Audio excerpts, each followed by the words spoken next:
نمائندہ خصوصی فخر نیوز نثار احمد عابد میرا برانڈ پاکستان ایکسپو لاہور کی رپورٹ پیش کرتے ہیں۔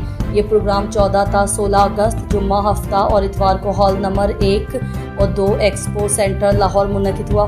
اس کے پیٹرن ان چیف حافظ نعیم الرحمان ہیں، پریزیڈنٹ ڈاکٹر مشتاق مانگھٹ اور سیکریٹری جنرل محمد اعجاز تنویر ہیں۔ اس ایکسپو میں 400 سے زائد پاکستانی برانڈز شریک ہوئے۔ لوگوں کے لیے لکی ڈرا، گفٹ پیکٹس، ویڈیو گیمز اور خصوصی ڈسکاؤنٹس دیے گئے۔ میرا برانڈ پاکستان ایکسپو کا افتتاح امیر جماعت اسلامی پاکستان حافظ نعیم الرحمان نے کیا تھا اور اسٹالز کا دورہ دونوں ہالوں میں کیا۔ انہوں نے برانڈز کی کوالٹی کو سراہا اور کہا کہ ہمیں اپنے ان اچھے برانڈز کو دوسرے ملکوں میں بھی متعارف کرانا چاہیے۔ یہ فیملی پروگرام تھا جو بھرپور حاضری کے ساتھ کامیاب رہا۔ لوگوں نے بہت سے انعامات جیتے ہیں، کسی کو عمرے اور کسی کو آذربائیجان کا ٹکٹ تک ملا۔